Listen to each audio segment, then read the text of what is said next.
This is Ali Laventhol, and you're watching the TV Writer Podcast. My name's Gray Jones, and I want to welcome you to the TV Writer Podcast, partner of Script Magazine, episode 115 for December 8th, 2020.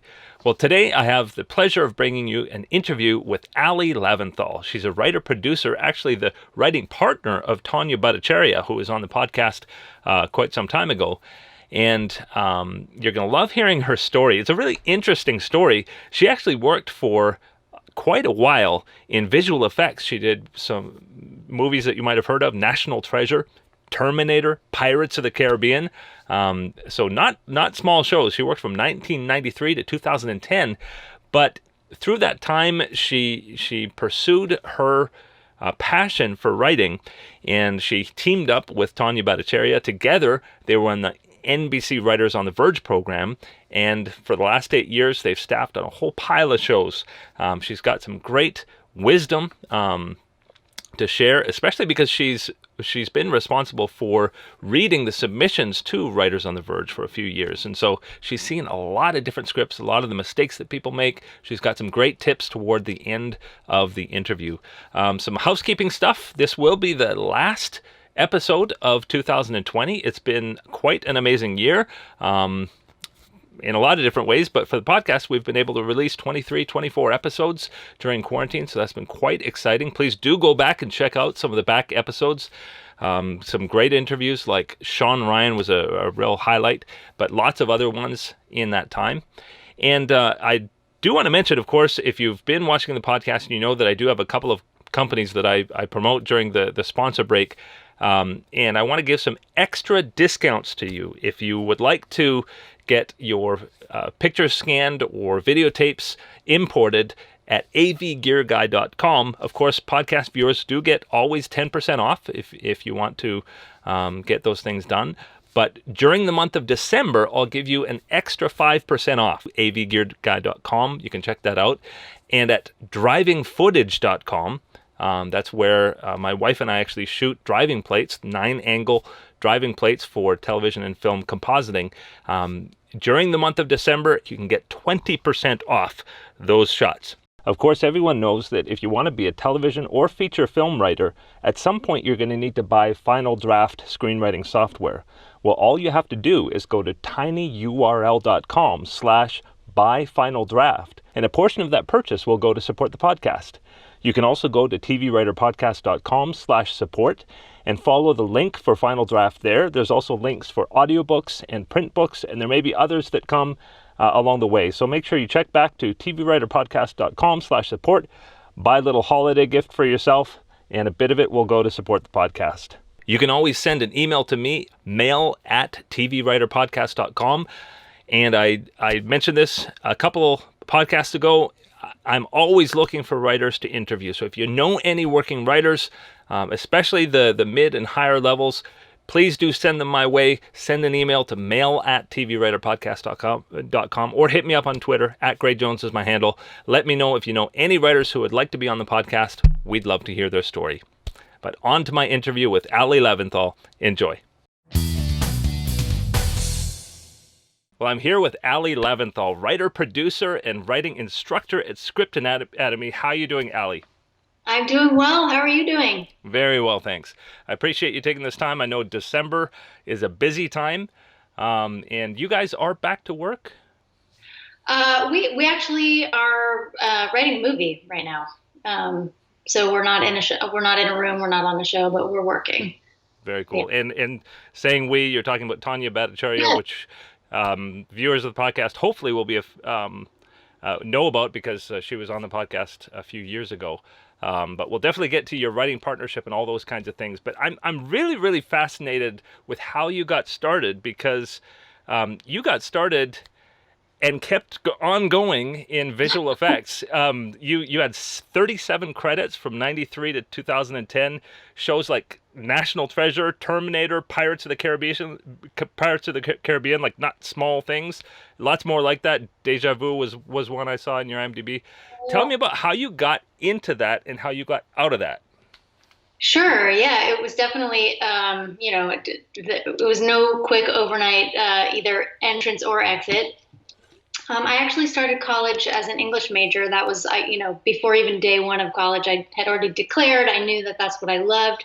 Coming out of high school with story and analyzing story and, the act of writing. But I had Hmm. not even a glimmer of an idea that TV writing was a thing Hmm. that I could do as a career. Went to college, liberal arts college, Santa Clara University, and was an English major. And like slowly dawned on me that first year that I had no idea how I was going to make a living like Hmm. the day after graduation. So, um, also within that freshman year, some friends were in the communication department, and there was you could either have a journalism emphasis or a television production emphasis, and they were doing the TV emphasis and the production emphasis, and so they needed people to come in and like do their mock newscast with them. And I went in and I saw what we had like an old 3 camera tube camera studio with an analog switcher, and Oh yeah. they were like old 3/4, remote decks were taken out into the field that weighed like 800 pounds. Anyway,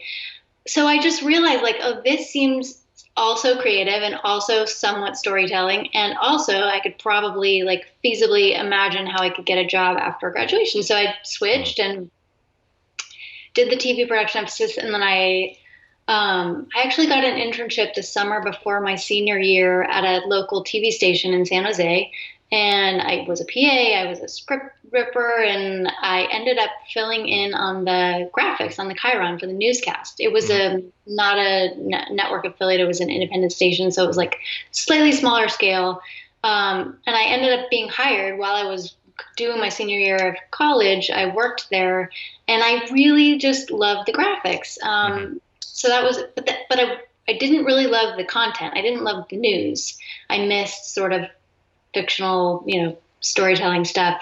And then right at the end of senior year, um, there was an alum, a Santa Clara alum, who brought a small handful of us were putting together the department's graduation video, and he brought us up to San Francisco. He happened to be an engineer at the post production company up there, and brought us up there. Like we had to work, after midnight to 6 a.m. when the Hmm. equipment wasn't being used, but he let us edit our. He basically did it for us because they had just bought Avids, Oh and wow.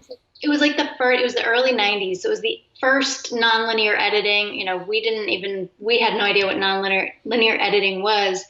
And it was this beautiful company right on the water by the bay, down the street from all the big ad agencies like Hal Hmm. Riney and Y&R. And it was just such an exciting environment that I ended up was sort of just like a natural transition. I got a job there at it was called Real Time Video, Hmm. and I was a PA again. I was a receptionist for a short time. I was an assistant editor for a short time, and then became an assistant for their compositing systems. At that time, were Harry and Henry. It was like sort of anyway, not to get too technical, but Hmm. that was kind of it was almost like I was just following the path that was laid out in front of me more than anything else. It was just like a practical step by step decision making that I have to say it wasn't too forward thinking really. It was like, oh, this is Hmm. right in front of me and I like this, so I'm going to do this. Yeah. And then so I ended up doing visual effects. I became a compositor, worked in San Francisco for I don't know, maybe 5 or 6 years, moved to LA, and that was an interesting transition because I was mostly doing commercials and music videos in the Bay Area. When I came to LA, I did that a little bit and then started working at a place called Asylum, did a little bit at a couple other places, but I started doing features. Hmm. And I think what happened there was that when you're compositing for commercials, you are sitting with the director, you're making creative decisions together. Maybe there's 2 or 3 compositors and a few animators or whatever. When you're on a movie, you're on a team of 200 or 300 people. Hmm. Maybe that's at one company, and another company has 500 shots, and another. And so, what I was doing for those next, maybe 7 or 8, 10 years was compositing. Like you mentioned pirates. I always use the example of like, here are 60 green screen boat shots that you have however many weeks to do. All you have to do is make them look like this one. So you have, 12 layers of atmosphere, and you got to roto like whatever those things are on boats, and it was just so monotonous and so Mm. not creative, and it was becoming more and more technical, where when I started it was like graphics and colors and shapes and a pen and stylist, and by the 10 years later it was like practically code writing, and I Mm. really not my gift. It's not my strong Mm. suit. So I started to just really suffer from pretty bad burnout. And um, I remember like I took about 6 weeks off. I kind of planned this thing. I was like, okay, I got to figure out, I'm not going to make it 20 more years doing this. I just know it. Mm. I was in like an urgent, dire situation, me, myself, and I was like, I got to figure out something else to do. So I took 6 weeks off, and um, I went to massage school for Uh-huh. during the day, and then I took a screenwriting class at night. And I just remember like writing was the thing I loved most. And I was also a theater minor in college, and I took a playwriting class the last quarter of college, and I wrote a one act, and it was just this magnificent experience, even though Mm-hmm. it was horrible. I loved the process. But it was like I graduate in 6 weeks, and I got to be practical. So I just forgot about it. So anyway, I did this thing, this like 6 week experiment, and I was hoping that I would love massage and that I would like it seemed like a hell of a lot easier thing to transition to. Mm-hmm. I wasn't cut out for that, and I wrote a feature in that 6 week class. I hadn't ever even read a script. Wow. Wow.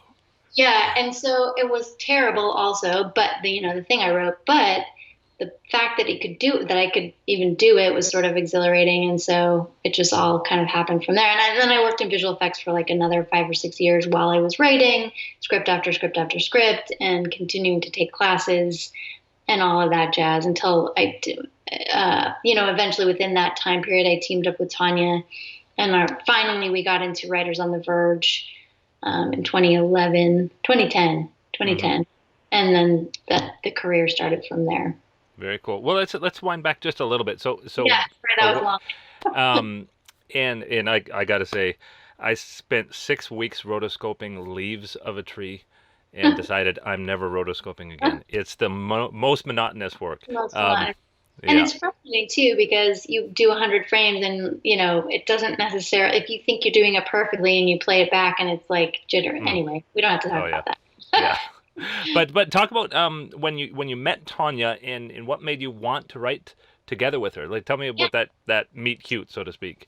Yeah, it's interestingly actually. So she was teaching at Writers Boot Camp at the time. It was 2005, and that's where I walked in and took class. She didn't teach the first 6 week class I took, but then I signed up for their 2 year program. She was Hmm. my teacher, and we didn't write together for that 2 years. But we sort of talked about it, and then she moved to India. I don't know if you Hmm. remember this from her interview, but she moved to India with her husband, Yeah. and it was a while. It was, I don't know how long after they moved.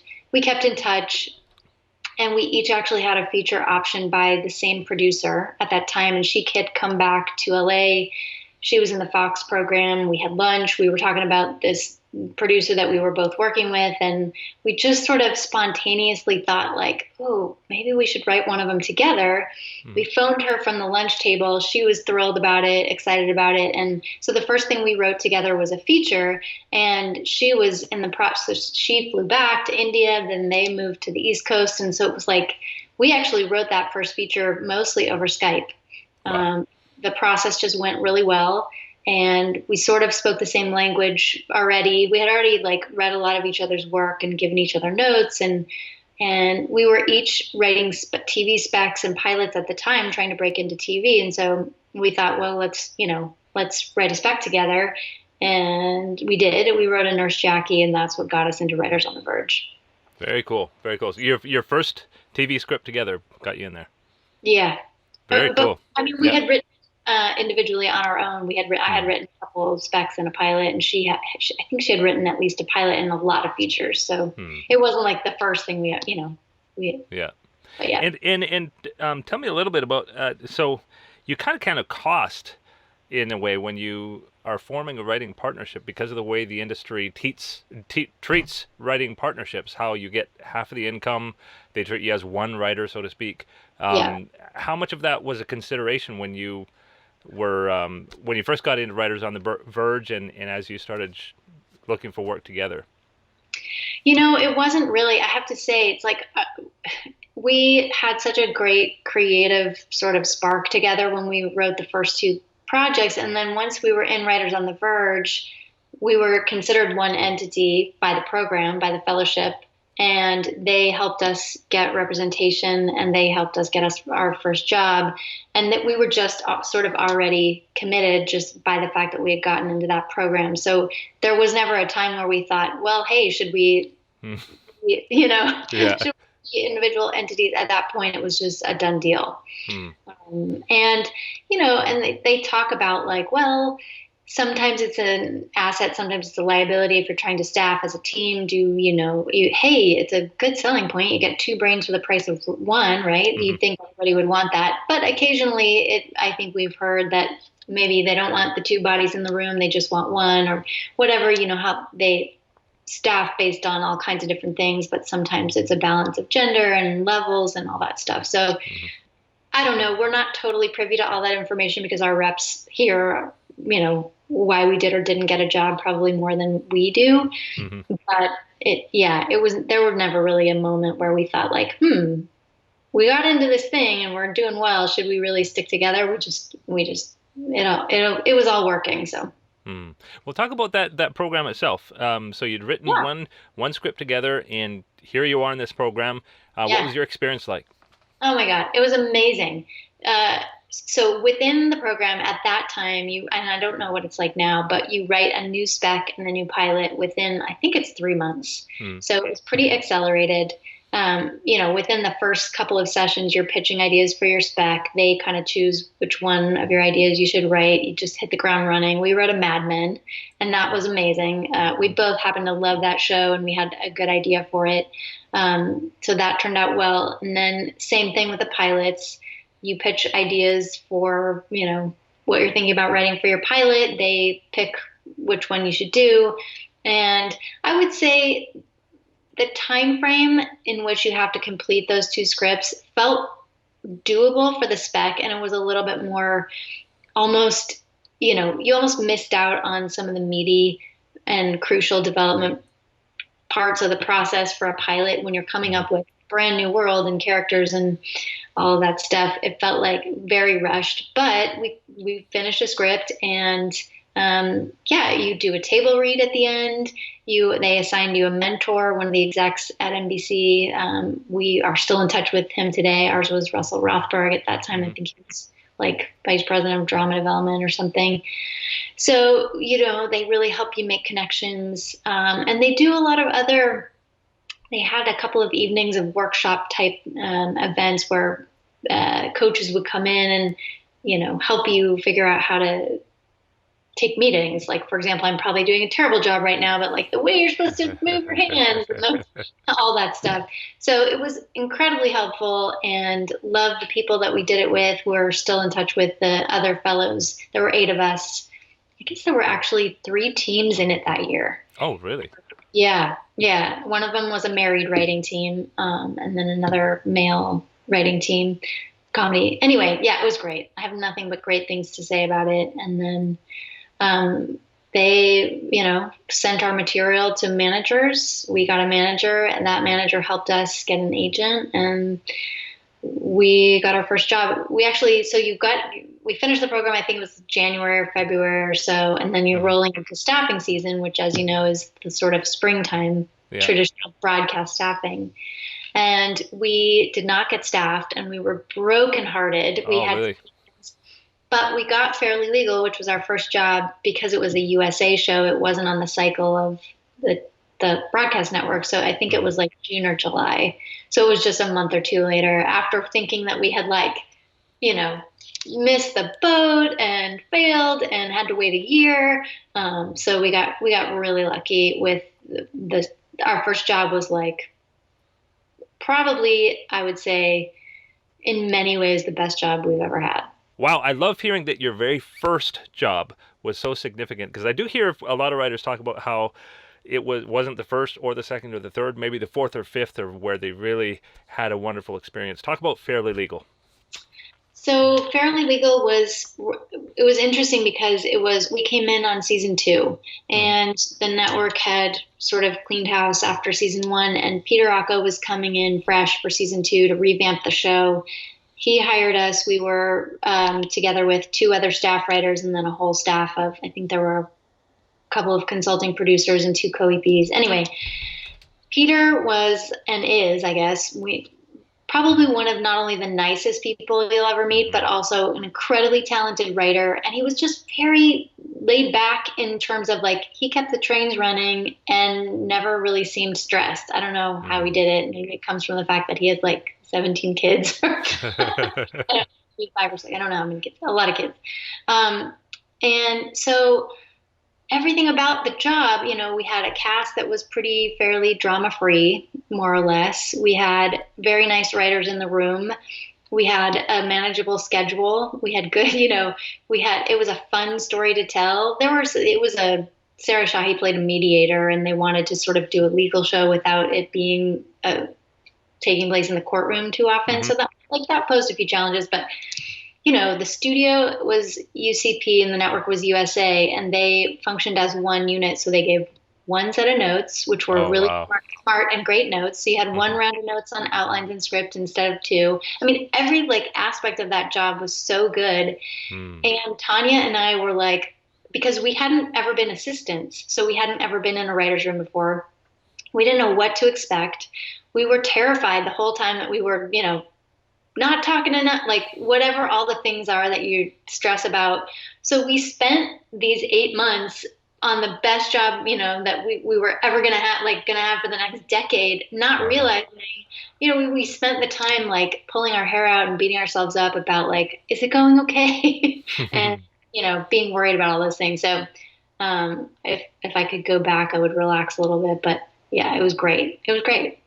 Very, very cool. And I think that's natural. Even people who were an assistant, I hear that about when you first get on staff. It's just nerve-wracking knowing, do I speak? Do I not speak? Do I pitch? Do I not pitch? So from Fairly Legal, you went on to 8 shows in 8 years, I think. Really a pretty successful run. Tell me about Signposts in that time. Client List, Perception, Night Shift, Famous in Love.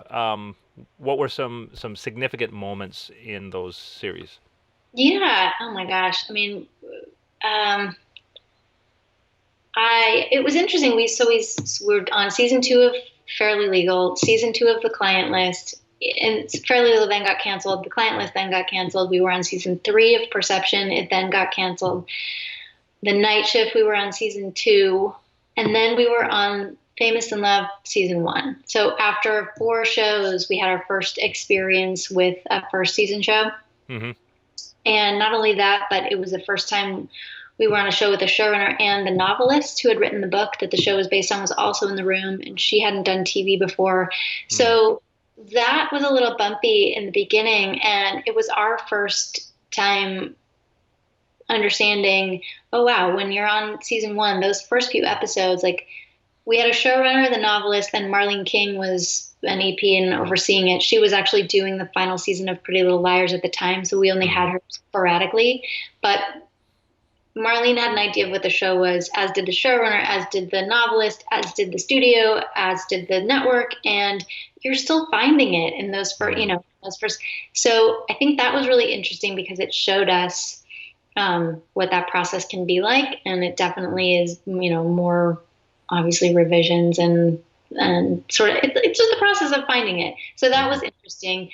And then that's the first show we stayed on for another season, and we came back to.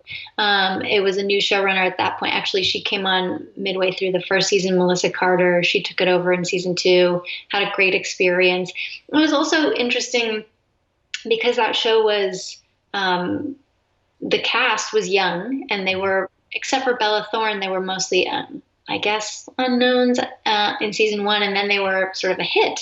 And so coming back to season 2, so watching the cast grow and evolve and grow into themselves for that second season was really interesting. Love that show. I mean, that show was a really great experience, especially that second season. It was now we get to understand how a show kind of finds its groove and how it arrived here. We were part of it. Yeah, it was great. We shot on the lot here. We shot on the Warner Brothers lot. A lot of the first few shows we were on did not shoot in LA, so Hmm. it was a great family. It was our first female showrunner as well, so that was significant. And yeah, what else? And you were also, that was the first time you were producer, supervising producer level.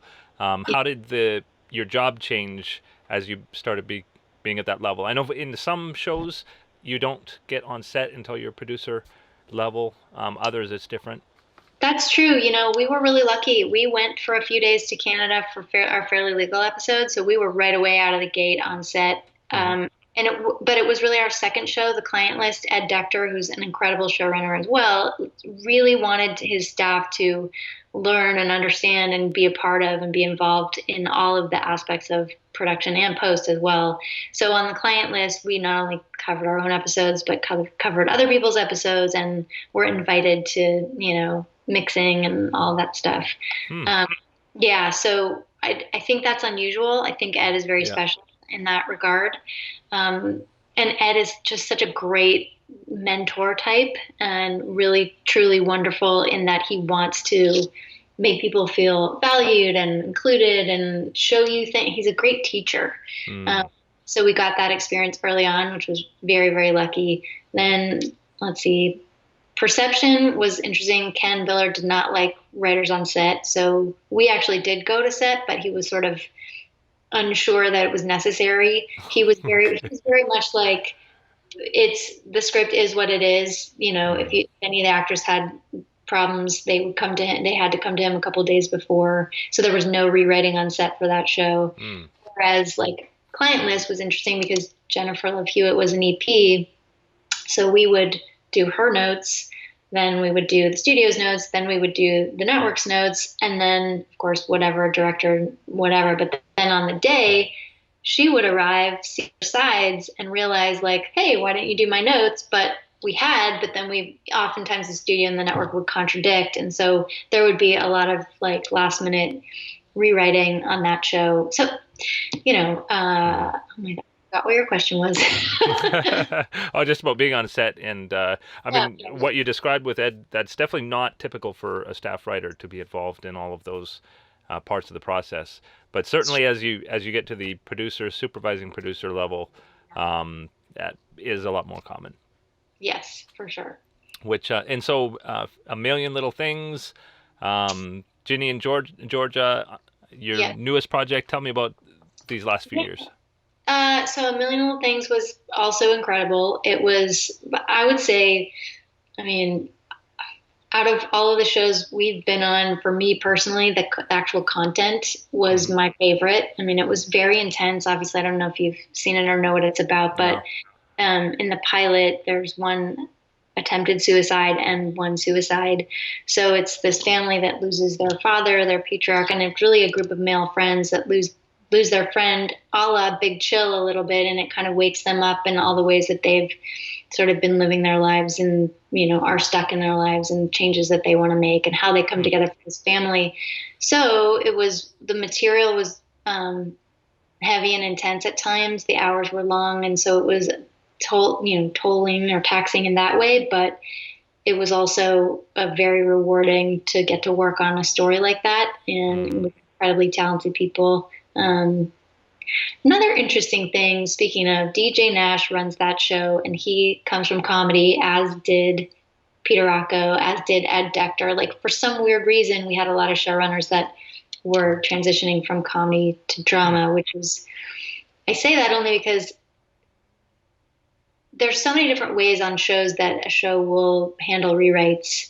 And I think more so in comedy, obviously, I'm sure people watching probably know this already. There's more group rewriting Hmm. and sort of gathering the room and doing a pass and doing, joke punch ups and things like that. And DJ really, really, we'd have table reads on that show, and then suddenly we'd stay and rewrites and punch up and all that stuff. And so it was just kind of like, Tawnya and I aren't comedy writers necessarily, and so it was.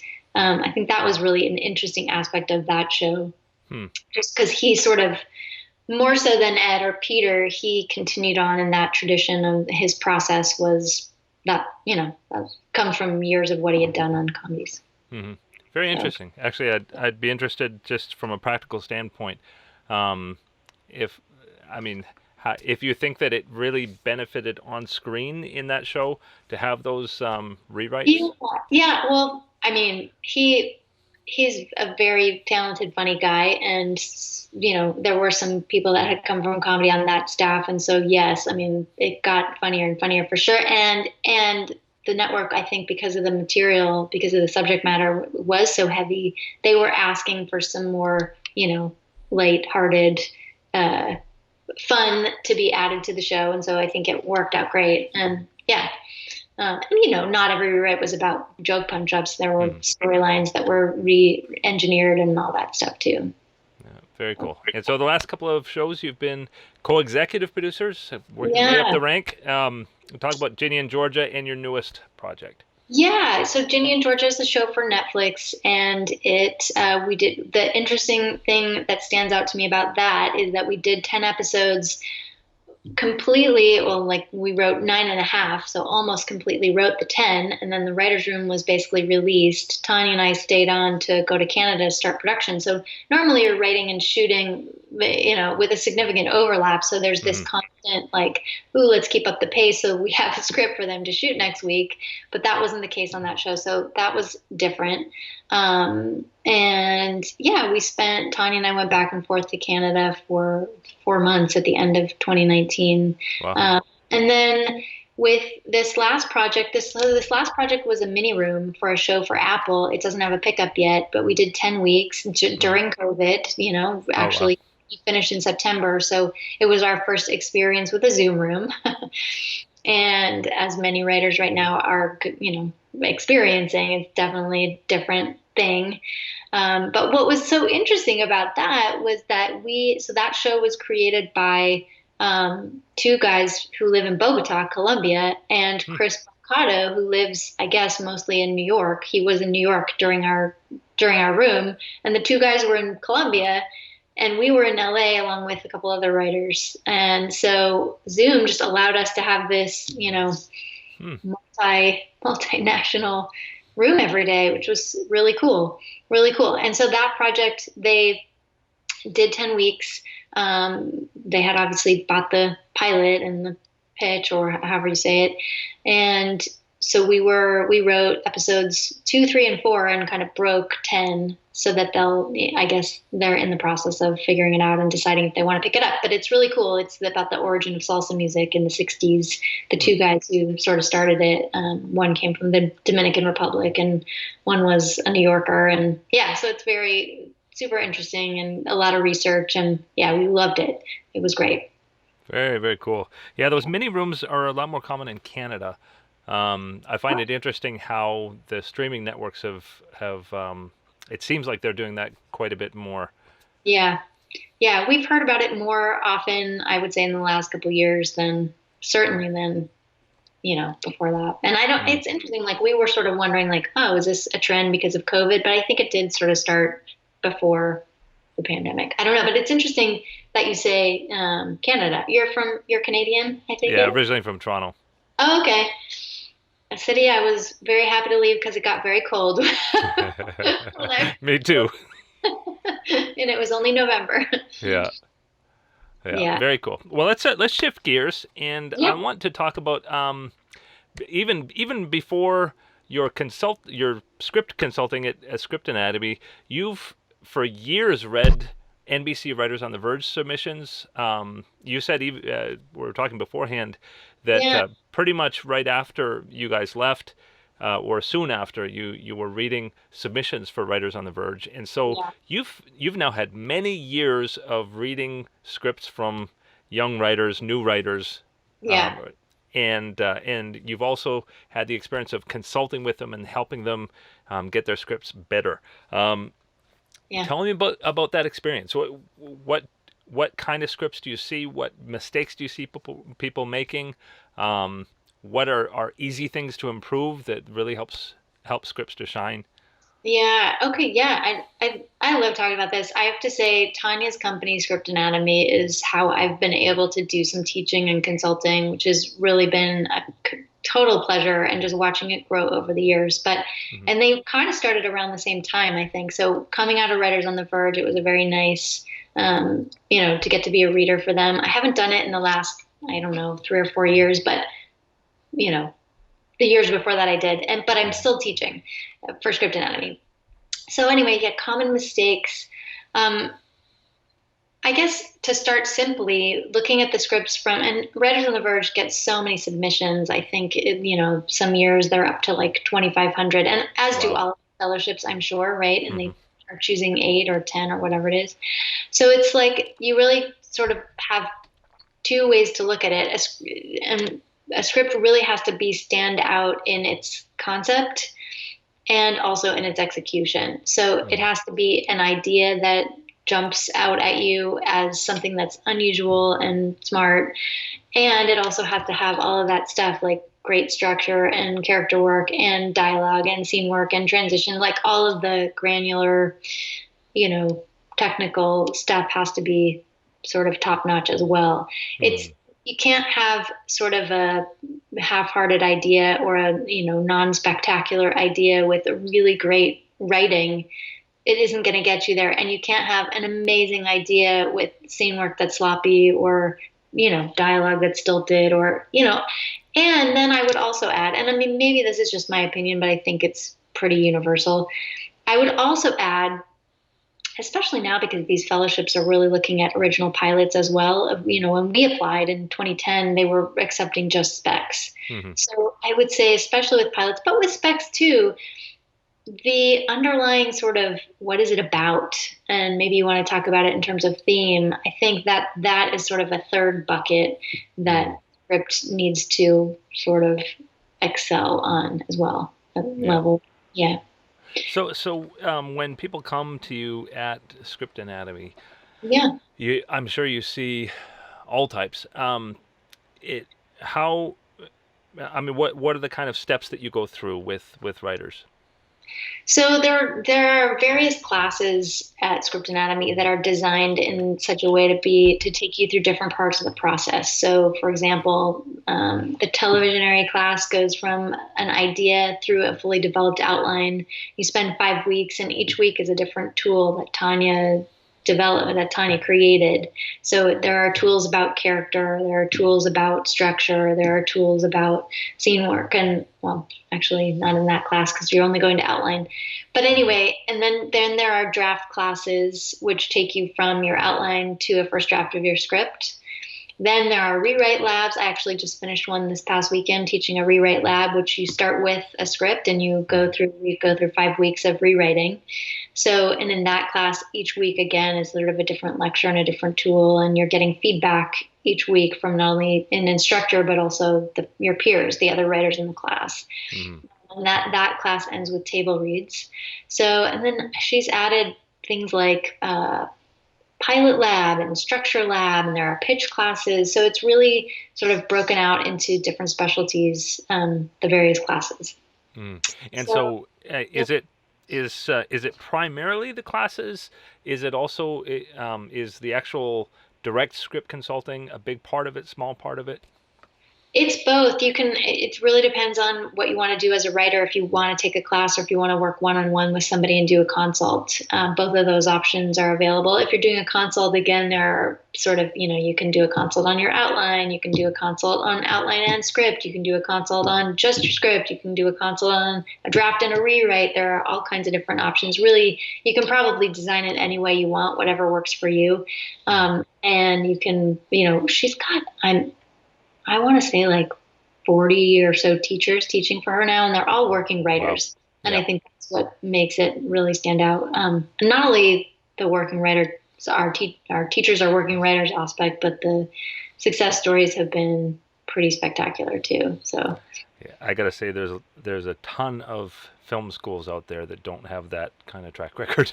yeah, I mean, I probably sound biased, but it's actually my unbiased opinion. Like watching it grow and watching her build it and watching the way it's evolved, it's I just like I bow down. Yeah. But I Yeah. love being a part of it. I really do. I have to say, it's like you do fall in love with the writers that come through, and like nobody's cheering harder for them than I am when they get staffed or get into a fellowship or get repped or whatever it is. Mm. So yeah, it's really fun to watch them evolve. Mm.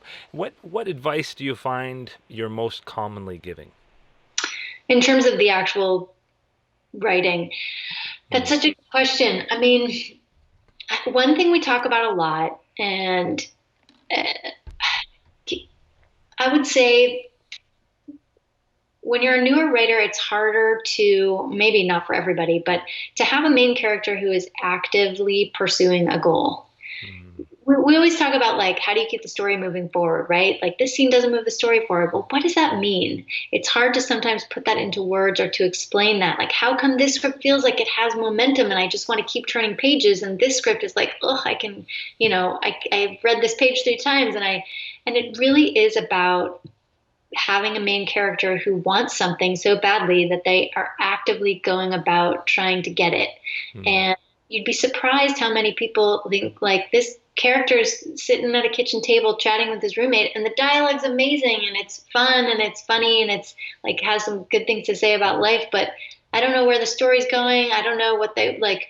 The lack of sort of drive and propulsion for a main character is something I see a lot, and definitely some one of the basics that we sort of harp on, Mm. well, writers to sort of make sure they're hitting. Mm. And on the other side, when you read a script and are surprised by how good it is, which Mm-hmm. I'm sure happens probably not that often. Does. Oh it, my God. Kidding? uh, Nice. but tell me, like, what are the kind of things that when you see them, you think they're on the right track?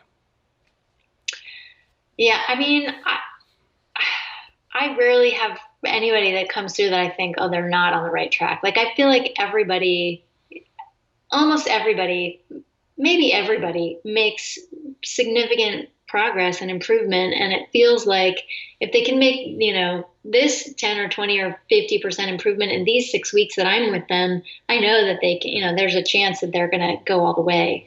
But yeah, it, it I mean, there's so many different aspects of it, right? It's like some people just have a very natural gift for character development, and they can, it's we were talking about it the other day in class and talking about how you don't want to just we when we are developing a character or teaching character development, we talk about things like a character having a flaw, character having redeemable traits to balance out that flaw.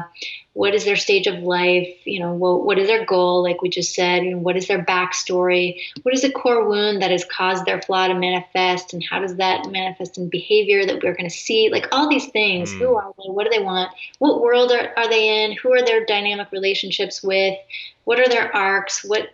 All this stuff. But you can have all that stuff and they still sometimes feel like a flat, two-dimensional, not real human being. Mm. Even if they have great dialogue, but some people just have this gift for creating characters that feel like real humans.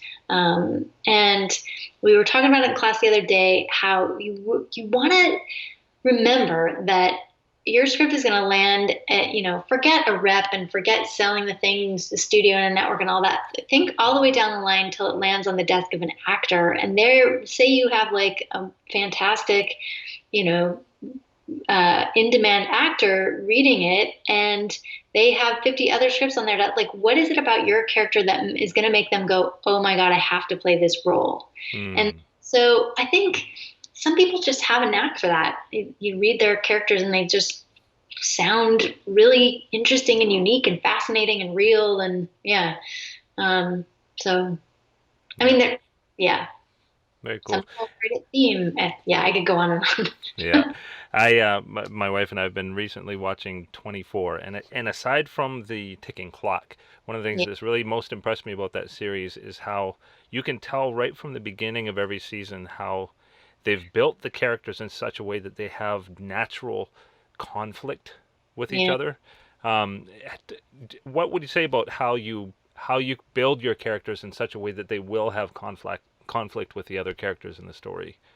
Well, again, I would come back to goal. Somebody who wants something. Conflict doesn't have to mean fighting. Conflict Mm. doesn't have to mean, yelling and screaming and, but if the character has a goal and they're out there pursuing it, who's the character that gets in the way of that goal? Not necessarily because they want to stop that person from getting what they want, but maybe they want a different thing and their goal is at odds with. And so if you really focus even your structure through the lens of what your character's goal is, you'll just automatically have conflict. Because within the structure, we teach the obstacles that you have to hit, where you have to hit them. And when you come up against the obstacle to that goal, and maybe that's a person, maybe it's whatever, a plot turn, there just inherently is conflict.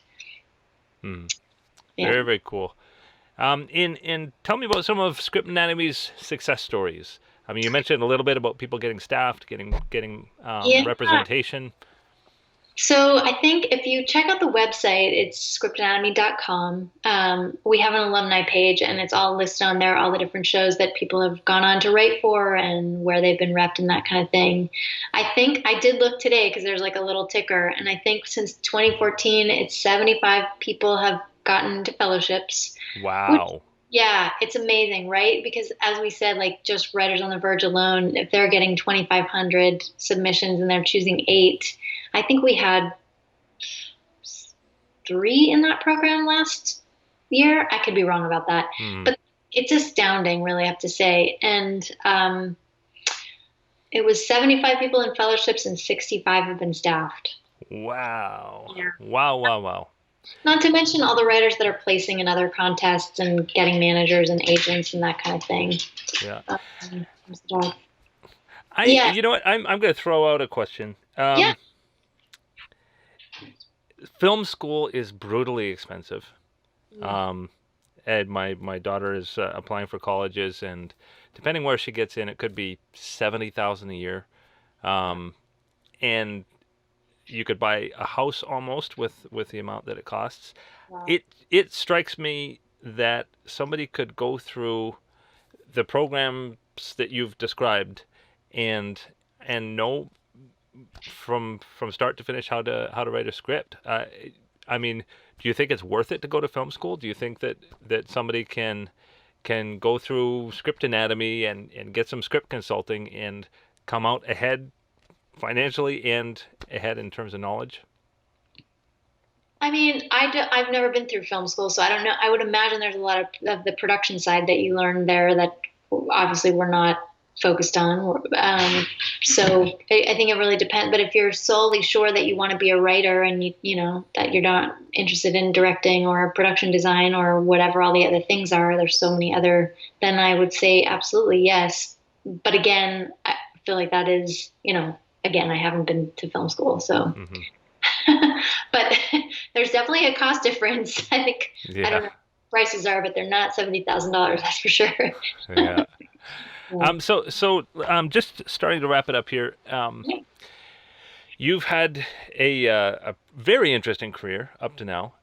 What do you wish you had known when you started that you know now? This is such a great question. I mean, there are probably a lot of answers. Oh, my dog's going to knock the computer over.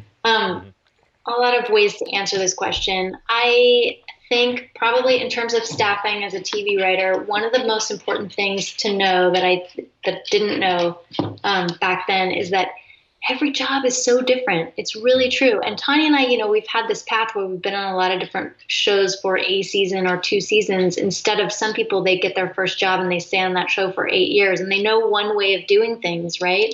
And we've been able to see, how 8 or 9 different showrunners run their shows, and they're so different. Their expectations are different. The way they treat their writers are different. The way they rewrite is different. The way they break story is different. The way they want you to go to set or not go to set. Like, there's so many different aspects of it, and everybody's a little different. And so it's almost like you can't walk into the next job assuming they want you to do what they wanted you to do on the last job. You kind of have to feel it out each time and, read the room and all of those things that writers and all the advice, but it's like you almost have to relearn it a little bit each time and realize that, yeah, it's going to be different. Yeah. So we've talked about a lot of the positive parts of your career. I know that there's some negative parts. There's some times that are harder. What do you think helps you get through those harder times? Oh my gosh. Well, one thing, I mean, I'll name a couple of things. One is that for many years, like I would say the first 5 years or so, Tawnya and I carpooled almost every day to work. And so we would have like these vent sessions. You know, you get to like drive home with somebody who's just been through it with you. And so you can sort of bitch about it and get it all out, which was really nice. Like I imagine sometimes being an individual writer and you know, coming home to either an empty house or to somebody who has no idea what goes on in a writer's room, it would be hard to, so that has been great.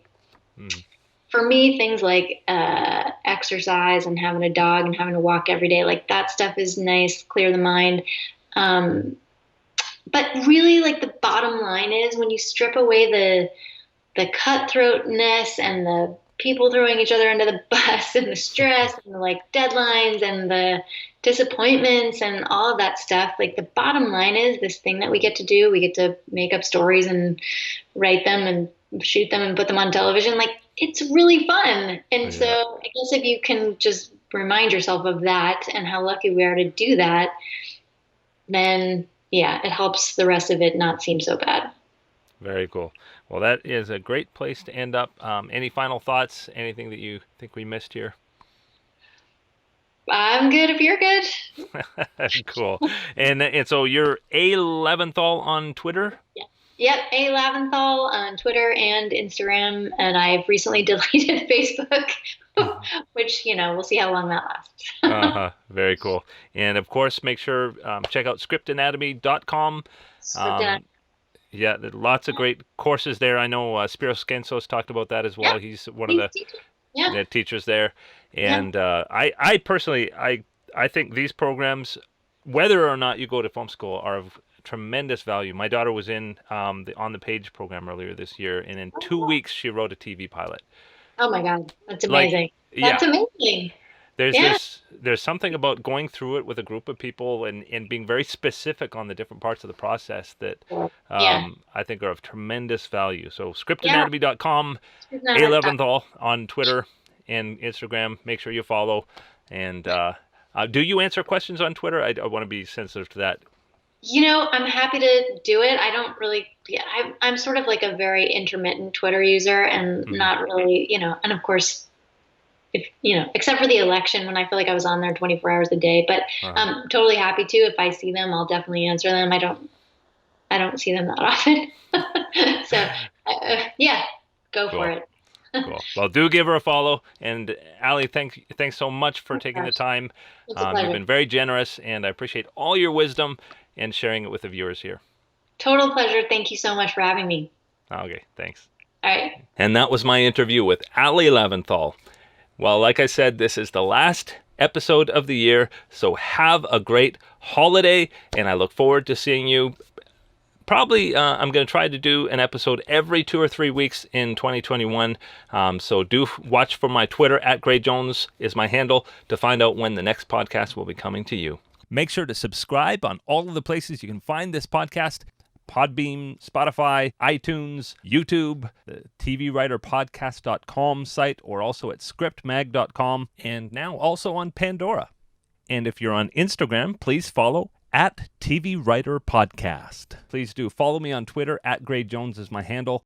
If you'd like to support this podcast, you can do it for as little as 25 cents per episode.